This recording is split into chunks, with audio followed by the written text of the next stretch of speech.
deltaforce is almost perfect. That was my sentiment for this game when it released back last December. It ticks a lot of boxes for me. The gunplay feels great. The operators, which I initially was worried about, aren't too reliant on their abilities while keeping them each unique. The gunsmith system, which is probably the best of any of the games that I've played for building weapons, sharing loadouts, the diversity of the builds, the tuning. I was always surprised that more people weren't actually playing the game. It really felt like there was something for everybody. It was far more accessible of this very hardcore extraction shooter while still maintaining an extreme high level of difficulty. And in 7 months since the launch, we've had 5 major updates, each improving the game even more, building upon it. This most recent one even adding swimming, which would have been an entire new game release, like we saw with Warzone 2 for COD, for example, right? And if you were ever on the fence of even downloading it or just hadn't looked into the game, right now is as good of any to actually try it out. I mean, if you want a Battlefield experience, you have Warfare mode, where they have routinely added new maps. I'm sure many, even like myself, probably would want way more of them. That's how I always feel with the Respawn games, but they have massive scale with players as well as modes and vehicles, especially while we wait for a new Battlefield to drop. There's deep campaign with Black Hawk Down. You can even experience co-op. That's how it came out. Now coming for solos. And then you even have the operation modes. This is what I got the most hooked on. This is the full extraction shooter experience with plenty of missions, end game goals, and end game content with the higher difficulties, different bosses, insanely intense combat with also the potential for instantaneous kills off of one-tap headshots. It feels less hardcore for sure than Tarkov, but to me, this is kind of that better balance with the Call of Duty style hit markers, knock registration. And to this day, I've had some of the best experiences that I've had in an extraction shooter in this game. And of course, it's all completely free to play, but it's also not perfect. And over the lot of time that I put into this game, there's been friction that I've run into as well, and it hasn't been perfect. I know a lot of you guys were hyped for this game, waiting for it to come to console, which ended up getting delayed. A lot of this content's now already been played out, been seen by PC players, so it's a little less excitement rather than everybody being on board at the same time. But if you've fallen off from the beginning when you were initially covering it, I want to go through what this new season entails. I got my hands on it. I just finished playing it all day today. It's now also out on mobile, which does have cross progression, so some people are playing that to supplement their PC gameplay, to do some of the crafting, or even to get ready before console comes out, having some stuff from all the rewards they just throw at you for logging in on it, whatever. But okay, what does the new season have? Because this is one of the biggest updates that they've done yet. Season 5, titled Break, is here, and honestly, it is quite big. We're talking a full prison map mission in operations, a new island battlefield in Warfare, that Battlefield-style mode, and a cybernetic operator that can literally teleport mid-fight, self-res, something we've never seen in this game. And if you've been sleeping on Delta, it could be the time to wake up. Let's start with the new highlight of the operation mode, Tied Prison. You don't drop in from the sky this time. Instead, you start in a prison cell, which honestly is one of the most interesting starts to an extraction shooter that I've seen. Fortunately, after you're escorted in like an inmate, handcuffed, in an orange jumper, you break out. Depending on where you spawn, there's a variety of different ways that this happens, which is kind of cool. Don't worry, you don't just play with nothing to loot that you come in with, which you do have to come in with over 750k value, which is a lot. If you haven't played this, this is the end game.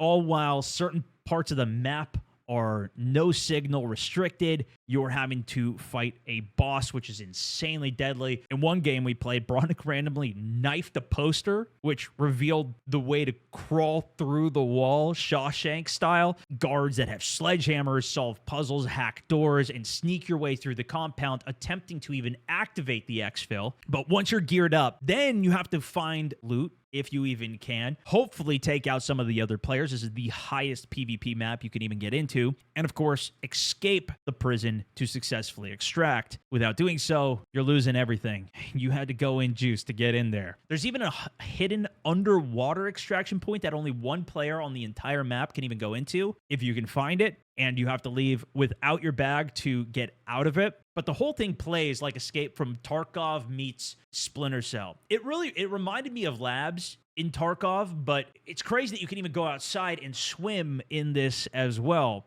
Of course, there's plenty of insanely high-value keys, while you also have additional quests to do. Likely some of the ending quests chains will take you to this place. We kind of just hop straight in because we wanted to see the map. The new boss, though, Raven, stalks the prison's main office. You can hear him whistling from the distance, which is very eerie. But there's 3 main exfils, whether it's that one solo underwater dive, a helicopter that comes at the end of the map within the last 5 minutes that everybody has to fight for to get on. Fortunately, you don't have to do anything to activate it. It'll just come. And the big one being a laptop you must activate to then pull a switch right smack dab in the middle of the map that will activate one of 3 exfils down in the sewers. They also released Tempest. This is a new assault class operator, and her kit is all about speed, mobility, and survival, which is kind of a change of pace from some of the other ones that they've added. My buddy Onic was running this all day. She has a speed boost when under fire, including even underwater, apparently. A tactical role that is extremely quick, dodge in any direction or move into action. An electro spike drill charge that will go through a wall, stunning anybody on the other side as well as anybody near it. And her ultimate ability is insane. You throw 2 spikes on the ground, which are essentially like teleport anchors, and then you can push up. And if she takes heavy damage, she will automatically be pulled backwards to safety at that point, where she can also then self-res. You unlock her at Battle Pass level 15, which is great. There's no paywall, although you can pay to get that sooner. She's flashy, fast. I didn't get to use her. I got killed by her, unfortunately, today, and I got to see the pullback system on the kill cam after I got killed, which also they added kill cams last season. Water combat. You can use any weapon while above water, but water does slow down bullets. I was able to use, like, the Luna arrow bow, grenades, and some things underwater. And you'll be putting the swimming mechanics to good use in the warfare mode as well. With the new map Cyclone that they added, it's a lush island sitting on top of a secret missile silo. Reminds me a lot of the Battlefield 4 map. Wavebreaker. I actually had to look it up because it's been so long, I forgot the names of it. I actually saw Jack Frags did a video on it recently that was awesome. And it looked a lot like Battlefield 4, even 32v32. Maps, chaos, boats, jet skis, helicopters, weather changing mid-match, fog rolling in, wind picks up, rain comes crashing down, and it's not just for show, it actually affects the visibility, the sound, depending on the storm, and for that aspect, it reminds me a lot of Paracel Storm from Battlefield 4, especially once that actual storm hits. And on top of all of this, we have some new weapons, the KC-17 bullpup rifle, mid-range firefights. There's a compound bow for more stealthy operations. It looked like you could even craft ammo. I was finding these purple items that it looked like I could trade in for arrows. I didn't get to try it yet. And for those who want something even heavier, there's also a wire-guided missile launcher, which lets you literally steer your missile into vehicles. They added jet skis for quick ocean traversal. And a big one I didn't even realize until I was live, everybody started spamming me, was that apparently controller works on PC now. This is one of the biggest things that people have been waiting for, and it wasn't even in the patch notes, which I was really surprised by. With the last update, they rolled out some at least limited controller testing in preparation for the game's console release. I'm sure they want to fine-tune this as much as they can. If you guys have actually used it or if you have experience with it, you tried it out. I had a lot of people in chat saying they were downloading it, they were going to try it. Let me know in the comments down below. I'm sure we'd all appreciate some feedback on it, but the devs have stated over and over again that they wanted to put controller input into the game, but they really wanted to make sure that it actually felt right before they pushed it. That's one of the reasons that I think they pushed back the console release date. And I will say, when this came out, back even in its alpha and launched on PC, in its early tests for mobile, and now its launch here, it's run very, very well. No real game-breaking bugs or what we've seen from a lot of Call of Duty's updates lately, let's say. But yeah, a lot of users started to realize yesterday they silently added controller support to the game, and I know a lot of people nowadays, especially for Warzone, play controller 4 even on their PCs. Maybe this early testing and feedback as they see how players actually use it will help them polish and make sure that that console launch is as good as the others have been. Users can navigate the menus, they can play the game with full controller support, which could be a game changer for Delta Force. I think right now they're going head-to-head with Escape from Tarkov, which is in its final update before their full release. Of course, that's only a PC game. Right now, this kind of is only a PC game, although there's a ton of people on mobile. I've had a lot of people telling me they've started to download it, play it there, has been working good. Not only does this open the door for a more casual audience on the PC, though, it also can be a game changer for the handhelds, like the Steam Deck, the ROG Ally. Previously, your only hope of playing was like trying to manually map it yourself, which took ages and it just didn't really work good at all. And then, of course, you're not going to have aim assist or any other aim help. And if it is feeling good, it hopefully leads to an awesome release for everybody on August 19th when this does come to console. I think there's some potential for the game to blow up, although I have some reservations. I'll talk on it in a second. I've said over and over that console players haven't really had a great true extraction game and experience. With Arc Raiders coming out in October, this game's going to have a little time, a couple months, for people that are waiting to play an extraction shooter. And this game being free to play is an even easier entry point for that. Arc Raiders having to be a game you have to buy. Mobile release for them apparently had over 10 million players as well, being at the top of the store rankings on launch. And that's despite it not being there when the game initially launched. So first, what are some of my concerns? Well, the main one for pretty much every single multiplayer online game now is hackers. I love that there's kill cams for this.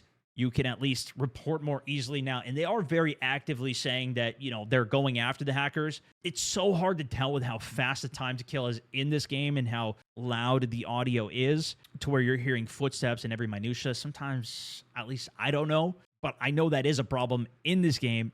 And on top of that, it's a free-to-play game. So if there's ever any hackers caught and banned, there's going to be more that come up. And I did see, at least in the 2 days or so that I've been on this playing, a lot less comments, if not really none, in the world chat, which is just everybody can spam at the beginning. There used to be so many websites of people trying to sell cash and trying to do real money trading because you cannot buy currency in this game directly from the game. It's not pay to win, but that can lead to RMTs, right? Seems like maybe they've gotten more control over it. Again, maybe some of you guys who've been playing it more can tell me if you're still seeing a lot of advertising for that in the world chat. I think one of the biggest things for me is there's still the lack of solos and duos playability. And this kind of ties in with the next point, which is cash farming and how you balance the loot versus the exfil. We went in today into the hard mode raid, which understandably it's hard. Maybe we should lose all of our money, but we lost I lost so much money today playing the game. And it really didn't even feel worth going in and trying to learn the map while I was playing it because you have to go in so expensive to even play it. And then you don't know all the angles. We went around and looted so many things. I even got the most valuable key card in the game, lucky, from a box